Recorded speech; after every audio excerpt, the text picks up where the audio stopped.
দেখুন এই যে আমার প্রেসার কুকার রয়েছে, এখানে আমি এই ছিমটাকে সেদ্ধ করেছি।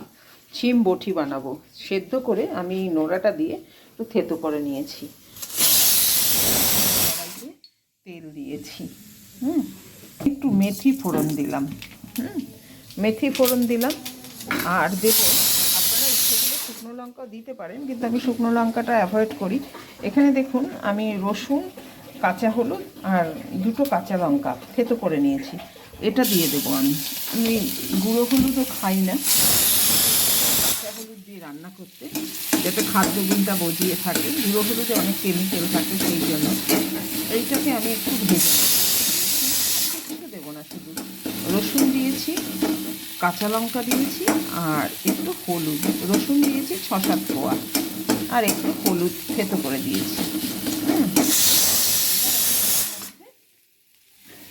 এটা দিয়ে প্রেশারে সিটি মারছি। বিট, এরপরে বিটের তরকারিটা আপনাদের দেখাবো। এই দেখুন, এটা দিয়ে দেব পরিমাণ মতো লবণ আর দেব দুটো গুড়ের বাতাসা। দেখুন একটু জল আছে, জলটা টেনে গিয়ে শুকিয়ে গেলে পরে আমার এই ছিমবটিটা হয়ে যাবে। দেখুন আমি বড়িটা না ভাজতে ভুলে গেছি, সেই জন্য বড়িটা এখন আমি ভেজে নিচ্ছি। এই যে বড়িটা, এটা পুরোটাই আমি দেবো না ছিমবটিতে, কিছুটা ছিমবটিতে দেবো আর কিছুটা আমি বিট রান্না করবো তাতে দেবো আর কি। আর এখানে ছিমবটিটা দেখুন বসিয়েছিলাম, এইটুকু হয়ে গেছে এখন।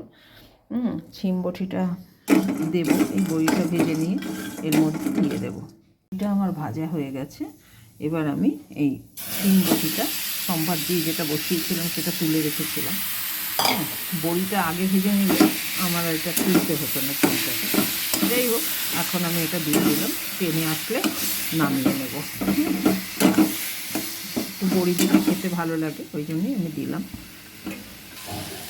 দেখুন হয়ে গেল আমার ছিমবটি, আমি এখনই নামিয়ে ফেলবো। আপনারাও এভাবে করে খেয়ে দেখবেন এবং আমাকে জানাতে ভুলবেন না।